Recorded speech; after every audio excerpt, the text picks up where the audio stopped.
প্রিয় দর্শক, মাওলানা গিয়াসউদ্দিন তাহেরের সাথে ব্যক্তিগতভাবে আমাদের কোনো বিরোধ নেই, কোনো বিদ্বেষ নেই, কোনো শত্রুতা নেই। আমরা কোনো আলেমের নাম ধরে সমালোচনা করার সম্পূর্ণ বিরোধী। আমরা কখনো কোনো আলেমের নাম ধরে সাধারণত সমালোচনা করি না। বিশেষ করে কোনো আলেম যদি এমন কোনো মত পোষণ করেন যে মতের সাথে আমি একমত নই, কিন্তু তার মতের সপক্ষে কোরআন হাদিসের কোনো দলিল তিনি এমনভাবে পেশ করেন যে কোরআন হাদিসের আলোকে তিনি সে মতটি পোষণ করেছেন, এটি তার একটা বুঝ, তার একটি গবেষণা এমনটি হতে পারে, তাহলে সেক্ষেত্রে তার বিরুদ্ধে বিষোদ্গার করাকে আমরা সঠিক কাজ মনে করি না। কিন্তু গানে গানে এখানে মাওলানা গিয়াসউদ্দিন তাহের সাহেব যে কথাগুলো বললেন, আল্লাহর দনরা সুলকে দিয়া গেলেন আল্লাহ গায়েব হইয়া, আল্লাহর দনরা সুলকে দিয়া গেলেন আল্লাহ গায়েব হইয়া, রাসূলের ধন খাজা পাইয়া, রাসূলের ধন খাজা পাইয়া শুইয়া আছে আজ মেরে কেউ ফিরে না খালি হাতে, খাজা তোমার। গানে গানে এখানে তিনি যে কথাগুলো বলেছেন, এই কথাগুলো যদি একজন ইমানদার মানুষ বলেন, বিশ্বাস করেন, তাহলে তিনি সঙ্গে সঙ্গে বেঈমান হয়ে যাবেন, সঙ্গে সঙ্গে তিনি ইসলাম থেকে খারিজ হয়ে যাবেন। তার সঙ্গে আর একজন মুশরিকের, একজন হিন্দুর কোনো পার্থক্য থাকবে না যদি তিনি এই গানের কথা মানাকে বিশ্বাস করেন। কারণ এখানে সুস্পষ্টভাবে আল্লাহর সঙ্গে শিরকে আকবর হয়, বড় শিরক হয়, এরকম কথা রয়েছে। এখানে বলা হচ্ছে যে আল্লাহর ধন রাসূলকে দিয়ে আল্লাহ গেলেন গায়েব হইয়া।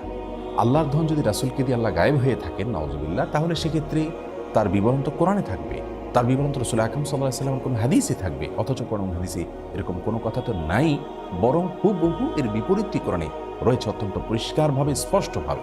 সূরা আনআম সহ কোরআনে কারীমের 2 জায়গায় আল্লাহ রাব্বুল আলামিন বলেছেন তার রাসূলকে নির্দেশ দিয়ে, কুল লা আকুলু লাকুম ইনদি খাযাইনুল্লাহ ওয়া লা আ'লামুল গায়ব। হে রাসূল, আপনি বলে দিন মানুষদেরকে, আমি কখনো তোমাদেরকে এই কথা বলি না যে আল্লাহর ধনভাণ্ডার আমার কাছে আছে এবং আমি গায়েবও জানি না।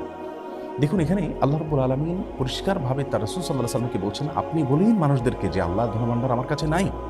সুবহানাল্লাহ, কেমন যেন এই গানের খণ্ডনে আল্লাহ তাআলা এই আয়াত নাযিল করেছেন। গানের কথামালা সরাসরি এই কোরআনে কারীমের বিপরীত। তাছাড়া আল্লাহর ধন রাসূলের কাছে দিয়ে আল্লাহ গায়েব হয়ে গেছেন, আবার রাসূল সাল্লাল্লাহু আলাইহি ওয়াসাল্লাম একটা খাজা পায়া খাজা আজমিরে শুয়ে আছেন। এই যে শেষের অংশটা, সেটা আরও জঘন্য। কারণ আল্লাহ রাব্বুল আলামিনের ধর্মভাণ্ডার যেখানে রাসূল আকরাম সাল্লাল্লাহু আলাইহি ওয়াসাল্লামের কাছেই নাই, সেখানে খাজার কাছে কোত্থেকে আসবে?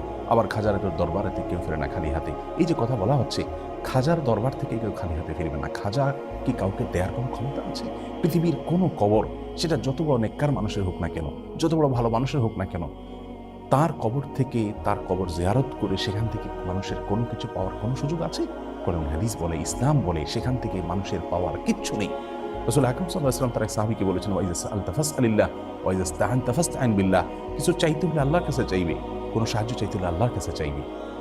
কোনো কবর, কোনো মাজার, এখানে কোনো কিছু চাওয়া যাবে না। প্রতিদিন আমরা সালাতের প্রত্যেক রাকাতে সূরা ফাতিহা তেলাওয়াত করে থাকি, সেখানে আল্লাহ সুবহানাহু শিক্ষা দিয়েছেন বলার জন্য, ইয়াকা না'বুদু ওয়া ইয়াকা নাস্তাইন। হে আল্লাহ, আমরা আপনারই শুধু ইবাদত করি এবং আপনার কাছেই শুধু সাহায্য চাই।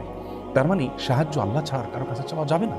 সেখানে খাজার দরবার থেকে কেউ খালি হাতে ফিরে না, সেখানে যে চাওয়ার জন্য আমাদেরকে নির্দেশ দেওয়া হচ্ছে, নির্দেশনা দেওয়া হচ্ছে। গানের এই কথামালা, এগুলো গিয়াসউদ্দিন তাহের সাহেব আবৃত্তি করেছেন। সেখানে আল্লাহ রাব্বুল আলামিনকে একরকম নিষ্ক্রিয় প্রমাণ করা হলো যে আল্লাহ গায়েব হয়ে গেছেন রাসূলের কাছে দায়-দায়িত্ব দিয়ে, তার কাছে ধনভাণ্ডার দিয়ে। অথচ আমরা জানি আয়াতুল কুরসিতে আল্লাহ রাব্বুল আলামিন বলেছেন যে আল্লাহু লা ইলাহা ইল্লা হুয়াল হাইয়ুল কাইয়্যুম লা তাখুযুহু সিনাতুন ওয়া লা নাওম। আল্লাহ তাআলা চিরঞ্জীব, আল্লাহ তাআলা চিরঞ্জীব এবং তার কখনো তন্দ্রা আসে না। রাসূল আকরাম সাল্লাল্লাহু আলাইহি ওয়াসাল্লাম হাদিস থেকে বোঝা যায় আল্লাহ রাব্বুল আলামিন কিভাবে পৃথিবী কন্ট্রোল করেন। কোরআনে কারীমে আল্লাহ বলেছেন, ইউদাব্বিরুল আমর, আল্লাহ রাব্বুল আলামিন সমস্ত বিষয়গুলোকে কন্ট্রোল করে, নিয়ন্ত্রণ করে, সবকিছু আল্লাহ তাআলার হাতে।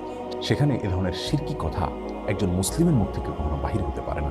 একজন আলেম তো অনেক পরের কথা, একজন ওয়াইজ বা বক্তা তো অনেক পরের কথা। আরেকজন বক্তা তার পীরের কারামতি বলতে গিয়ে তিনি আল্লাহ রাব্বুল আলামিনের যে পাওয়ার, আল্লাহ রাব্বুল আলামিনের যে শক্তি, সেটা তার পীরের জন্য সাব্যস্ত করেছেন। আমি হযরত কিবলা আলমের সামনে তো গোটা কায়নাত আমার হাতের সামনে, এজন্য আমি কোন বলে এটা ফায়াকুন হয়। আল-ইয়াজ বিল্লাহ। একজন মানুষের ঈমান হারা হওয়ার জন্য, কাফির হওয়ার জন্য একথা যথেষ্ট। একথা যথেষ্ট একজন মানুষ বেঈমান হয়ে যাওয়ার জন্য। আল্লাহ রাব্বুল আলামিনের ক্ষমতা হলো তিনি খুন বললে হয়ে যায়, এটা আল্লাহ রাব্বুল আলামিনের পাওয়ার। কোরআনে কারীমের 8 জায়গায় আল্লাহ রাব্বুল আলামিন এই কথা বলেছেন বিভিন্নভাবে। সূরা ইয়াসিন আল্লাহ রাব্বুল আলামিন বলেছেন, ইন্নামা আমরুহু ইযা আরাদা শাইআন আন ইয়াকুলা লাহু কুন ফায়াকুন। আল্লাহ রাব্বুল আলামিন কোনো কিছু চাইলে কোন বলেন, এরপর জিনিস অটোমেটিক হয়ে যায়। সূরা বাকারা 117 নম্বর আয়াতে আল্লাহ বলেছেন, বাদিউস সামাওয়াতি ওয়াল আরদ ওয়া ইযা কাযা আমরান ফাইন্নামা ইয়াকুলু লাহু কুন ফায়াকুন। আল্লাহ রাব্বুল আলামিন আসমান এবং জমিনের নমণ্ডল এবং ভূমণ্ডলের সৃষ্টিকর্তা। তিনি কোনো কিছু ফায়সালা করলে, কোনো কিছু সৃষ্টি করতে চাইলে তিনি কোন বলেন, এরপরে সেটা হয়ে যায়। এরকম 8 জায়গায় আল্লাহ রাব্বুল আলামিন বলেছেন একই কথা। এটা আল্লাহ রাব্বুল আলামিনের শানে শুধুমাত্র খাটে। আল্লাহর কোনো নেককার বান্দা, আল্লাহর কোনো প্রিয় মানুষ বা পৃথিবীর কারোর যদি এরকম কোনো পাওয়ার তার জন্য সাব্যস্ত করা হয় যে তিনিও কোন বললে হয়ে যায়, তাহলে থাকতে আল্লাহর সমকক্ষ সাব্যস্ত করা হলো। অথচ আমরা কোরআন কারীমের আয়াত স্পষ্টভাবে জানি যে লাইসা কামিথলিহি শাই, আল্লাহর অনুরূপ, আল্লাহর সমকক্ষ আর কেউ নেই। আমরা সূরা ইখলাস, সূরা কুল হুয়ার মধ্যে পড়ে থাকি, ওয়ালাম ইয়াকুল লাহু কুফুয়ান আহাদ, আল্লাহর সমকক্ষ আর কেউ হতে পারে না। সুতরাং কোনো পীর বা বুজুর্গের হাতে কোনো পাওয়ার রয়েছে, তিনি কোন বললে সবকিছু হয়ে যায়, এরকমটা যদি কেউ বিশ্বাস করেন, তাহলে সঙ্গে সঙ্গে তিনি বেঈমান হয়ে যাবেন, ঈমান হারা হবেন, মুশরিকে পরিণত হবেন, শিরকে আকবরে লিপ্ত হয়ে যাবেন। আর শিরকে আকবরে লিপ্ত হওয়ার পর কেউ যদি তওবা ছাড়া মৃত্যুবরণ করেন, আল্লাহ রাব্বুল আলামিন তার সেই গুনাহ কখনো মাফ করবেন না। এবং শিরকে আকবরে লিপ্ত হওয়ার কারণে তার পেছনের সমস্ত নেক আমল বরবাদ হয়ে যায়। আল্লাহ রাব্বুল আলামিন কোরআন কারীমে তার রাসূল সাল্লাল্লাহু আলাইহি সাল্লামকে বলেছেন, লাইন আশরাকতা লা ইয়াহবাতান্না আমালুক, যদি আপনি শিরকে লিপ্ত হন আপনার সমস্ত আমল বরবাদ হয়ে যাবে। কথাগুলোকে যারা সায় দিবেন, এগুলোকে যদি কেউ বিশ্বাস করেন, তাহলে সেক্ষেত্রে তারাও ঈমানদার হারা হবেন।